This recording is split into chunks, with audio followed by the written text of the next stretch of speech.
Earlier this year, Democrats in the House of Representatives released a report that was based on very limited information because they were unable to get all of the files that they had requested even after court battles, but they were able to get some of them. And earlier this year, Democrats revealed that Donald Trump made a staggering $7.8 million from foreign entities while he was president of the United States.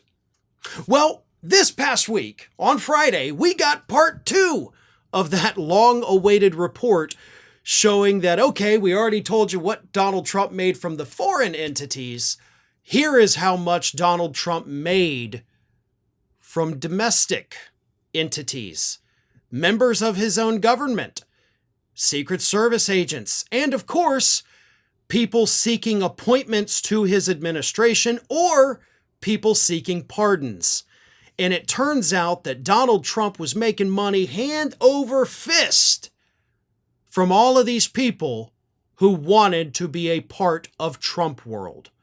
But most importantly, and I'll get to that in just a moment, most importantly, the report found that Donald Trump was overcharging the Secret Service for staying in his hotel in Washington, D.C. Here's what the report found. And for the record, as I mentioned, they were only able to get limited information. So this is based on records of spending at Trump's Washington hotel over just 11 months of his presidency from September 2017 to August of 2018. We do not have the information for any of the other months while Trump was president. Otherwise, these numbers would likely be insanely higher. The report accuses the Trump Corporation of jacking up the prices of hotel rooms at the property for the Secret Service, in some instances to the tune of 300% more than the approved government per diem rate and beyond what other guests were being charged for rooms on the same nights. The report points specifically to November 28, 2017, when the Secret Service paid $600 apiece for several rooms for agents guarding Trump's son Eric and his wife Laura. On the same night, records show more than 80 rooms were rented out at the Trump Hotel at less than $600 a night. So they overcharged the Secret Service. They blew past the legally allowed per diem for hotel rooms. But of course, Trump was in charge of the government, so he can approve it. It's his own hotel, so he's going to jack up the prices. And they ripped off. They price gouged the government to put more money in Donald Trump's pocket.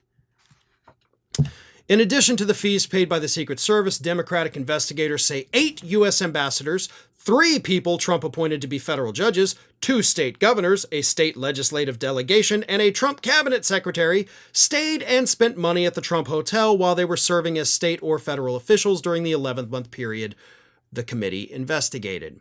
One was Kelly Craft, whom Trump appointed as U.S. ambassador to Canada and later as ambassador to the UN. Kraft booked rooms at the Trump Hotel on 20 nights over that 11-month period, spending close to $30,000 of the government's money. The report shows communications in May 2018 between Kraft, who was then ambassador to Canada, and her staff, who offered her different hotel options closer to the conference she was attending. And the emails obtained from the State Department show that she insisted she stay at the Trump Hotel. So her staff told her, listen, we got a hotel that's actually closer to your convention. It's cheaper. We'll stay here. And she said, absolutely not. We have to stay at the Trump Hotel. This is absolute insanity that Donald Trump was allowed to do this and he got away with it. And this is not huge news all across the country. The man basically swindled the government that he was running out of money so he could put it in his own pocket. You know, Trump loves to talk all the time about, oh, the U.S. is a banana republic because they're coming after their political enemies. No, man. What you did while in office is what we see banana republics do. People who shouldn't be in positions of power get in positions of power, then use those positions to put more money in their own pockets. Across most of the planet, hell, in most states, what you did here is illegal. Report continues. Democrats also found that 4 people whom Trump nominated to ambassador postings, 4 people who served as Trump administration officials or on federal commissions or boards, and 1 person he nominated to a federal judgeship, and 5 people whom he ultimately pardoned, stayed at his hotel during the 11th-month period, one of whom was Albert Pirro, the ex-husband of Fox News host Jeanine Pirro. In total, the panel examined $300,000 in payments the Trump Corporation took in over 11 months that Democrats argue violate the Emoluments Clause of the Constitution. Problem is, of course, the Emoluments Clause, violations of it, it doesn't really tell you how to punish people. So, nothing we can do. And that's the worst part of this story. We know this now. We have this information. They literally have the receipts, and there's nothing we can do. Donald Trump swindled the federal government and got away with it. All we can do is hopefully highlight this and let people know that this is what this man is all about. If you hear him go out there and attempt to talk about the economy, understand he doesn't care about the economy. He talks about American workers. He doesn't care about American workers. He talks about the border and all these horrible people coming over. He hires them for his businesses, okay? He doesn't care about anything other than his own personal finances. And when you give him the opportunity, when you give him the ability, he will rip us off. Because that is exactly what he has done here. He has ripped off the federal government by overcharging them.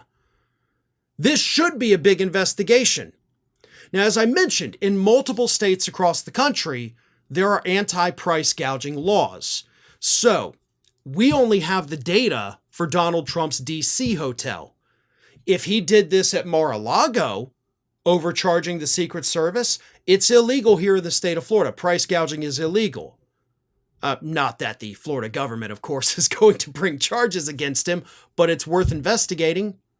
Bedminster, up in New Jersey, they have laws against price gouging. So another one worth at least looking into to see if criminal charges need to be brought there. Trump Tower in New York, right? They've got anti-price gouging laws. How about we look there? How about we look at his hotel in Vegas? How about we look at the one in Chicago? We only have the data for one. And this one shows us that they did it here. And if they did it here, I can promise you they're willing to do it everywhere else as well. Because this is how this man operates. And again, you give him the opportunity, you give him the ability to do it, and he will rip you off every time. Except the you, in this instance, happens to be United States taxpayers. Thanks for watching today, everybody. And don't forget, if you're not already, please do subscribe to this channel. We have fresh content going up every single day, and I would really hate for you to miss out on that. And speaking of missing out, if you're not following me across all other social media outlets, then get on it. You can follow the links in the description of this video.